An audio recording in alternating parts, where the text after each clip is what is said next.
Salut tuturor! Azi vom face un machiaj de seară cu aspect luminos. M-am concentrat pe tehnici realizabile și realiste pe care oricine le poate introduce în rutina sa zilnică de machiaj. Sper că vă place acest tutorial la fel de mult pe cât mi-a plăcut și mie să îl creez.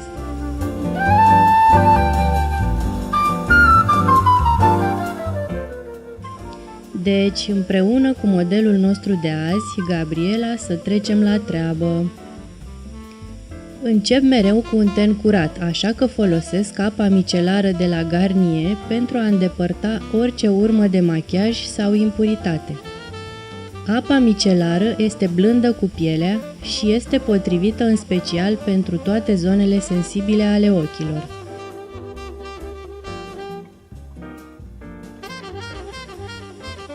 Sprâncenele sunt deja frumos conturate, dar le voi defini și mai bine cu tușul de sprâncene de la Anastasia Beverly Hills. Folosesc mișcări ușoare și precise, imitând firele de păr pentru a păstra acel aspect natural care îți pune în valoare trăsăturile.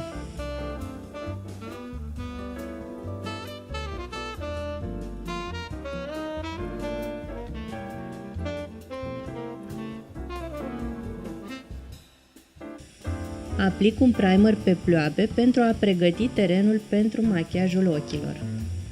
Primerul va ajuta fardurile să se așeze perfect și să reziste întreaga zi, scoțând în evidență frumusețea ochilor.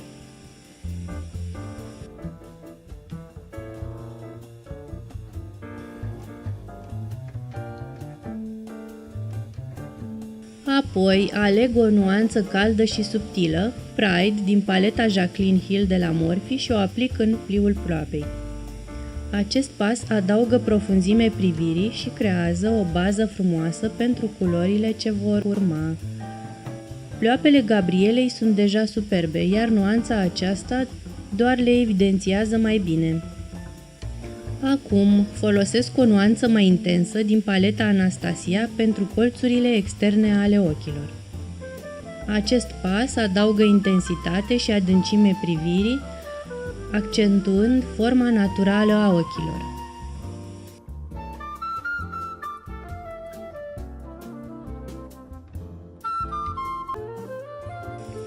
Pentru un pic de strălucire, aplic un fard sinefat de la Anastasia pe centrul ploapei.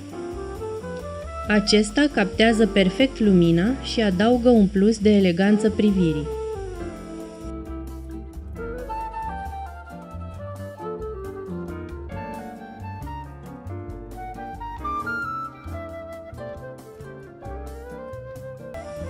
Aplic un fard deschis și luminos în colțurile interne ale ochilor.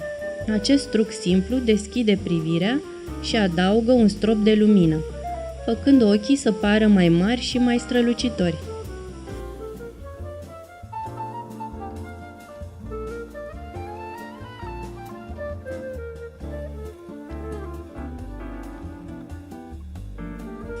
Pentru a defini arcada, aplic un iluminator de la The Balm pe pleoapa superioară, sub sprâncene. Acest pas evidențiază conturul ochilor și completează look-ul cu un finisaj elegant și rafinat.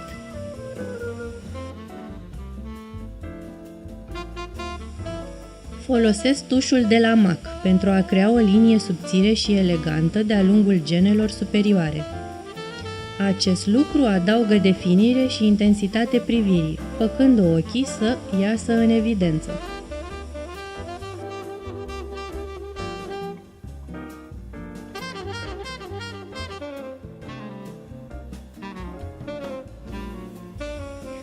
Eyelinerul lichid de la Maybelline îmi permite să creez o linie precisă și îndrăzneață pe pleoapă. Aceasta completează machiajul ochilor cu un finisaj sofisticat și modern.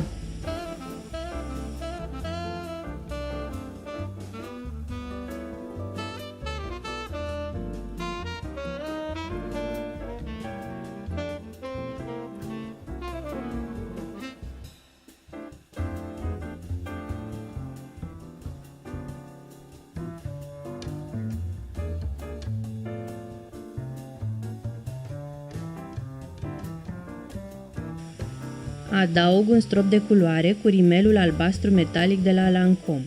Aplic pe genele inferioare.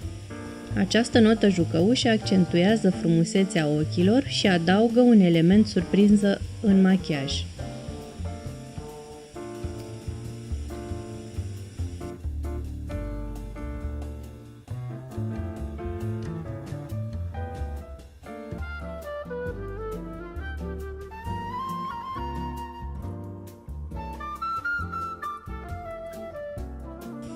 Pentru un contur luminos, aplic un fard de la Melchior la baza ochilor. Acest detaliu subtil definește și mai bine ochii, punându-le în valoare forma frumoasă.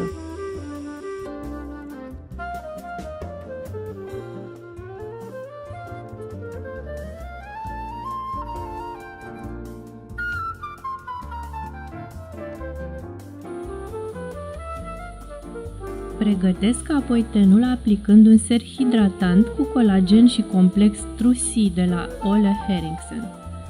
Acest ser hrănește pielea și oferă un plus de luminozitate, lăsând-o fină și catifelată, gata pentru machiajul ce urmează.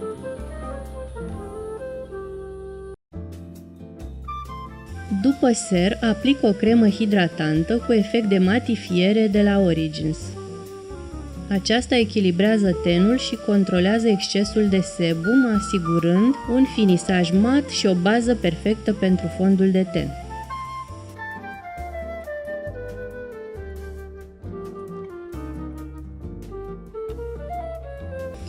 Voi folosi astăzi fondul de ten Masterproof de la Boys & Berries pentru a uniformiza nuanța tenului. Acesta oferă o acoperire naturală și un finisaj impecabil, lăsând pielea să arate radiantă și perfectă.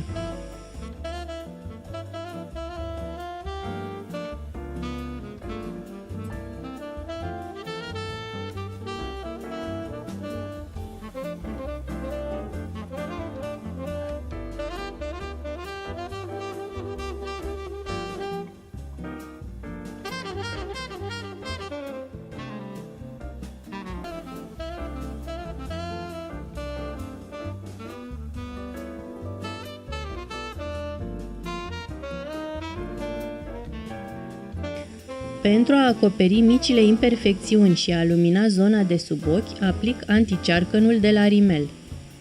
Îți iluminează privirea și oferă un aspect odihnit, completând frumos machiajul.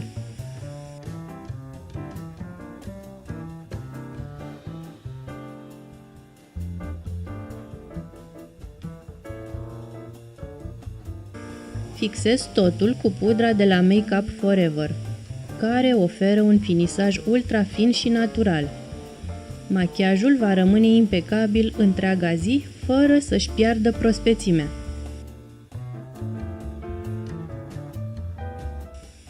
Conturez ușor trăsăturile feței cu produsul de la Benefit, subliniind pomeții, linia maxilarului și nasul. Acest pas adaugă dimensiune și sculptură feței, punând în valoare frumusețea naturală.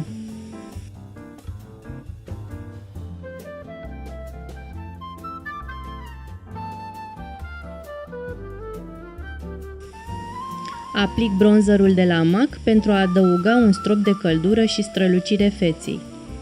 Îl aplic pe pomeți și pe conturul frunții pentru a crea acel aspect de vară plin de sănătate și vitalitate.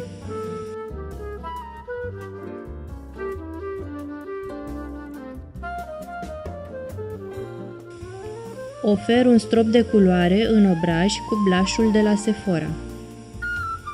Acesta adaugă un aspect proaspăt și natural, făcându-te să arăți ca și cum tocmai ai revenit dintr-o plimbare în aer liber.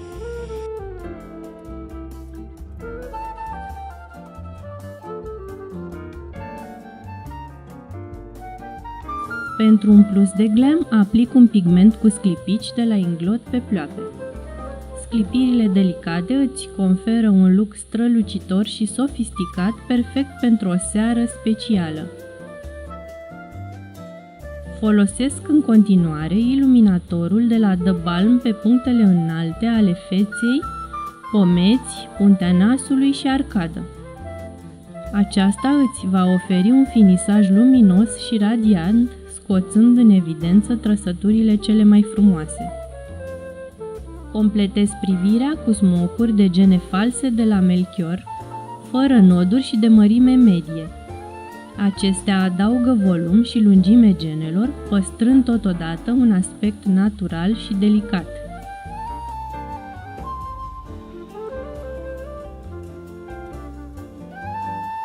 Conturezi buzele cu creionul de la MAC.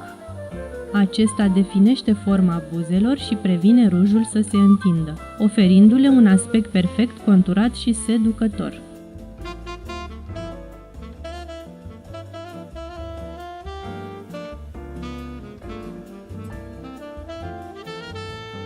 Aplic mai departe rujul MAC în nuanța Suidil, o culoare absolut superbă care completează perfect machiajul. Buzele vor arăta pline, catifelate și irezistibile.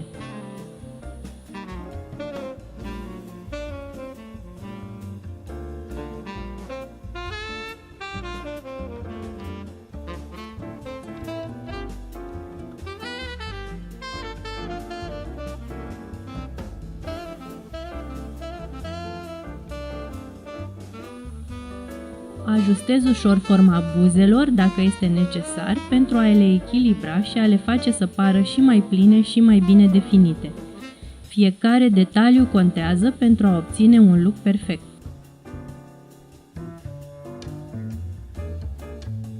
Pentru un plus de strălucire, aplic un strat de luciu de buze Lip Gloss Clear de la MAC. Acesta adaugă un finisaj lucios și atractiv, făcând buzele să pară voluminoase și seducătoare.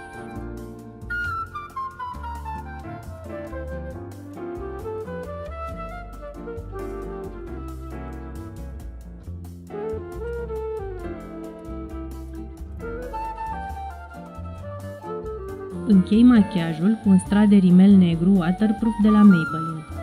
Acesta oferă volum și lungime genelor, fixându-le în loc pe tot parcursul zilei, pentru un look dramatic și rezistent la apă.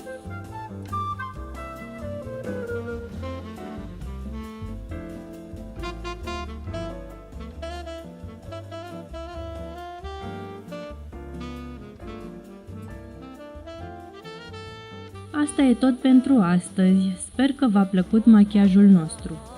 Dacă da și dacă îți dorești un machiaj pentru orice ocazie, îți poți face o programare pe numărul de telefon afișat la profilul meu. Mulțumesc! Bye!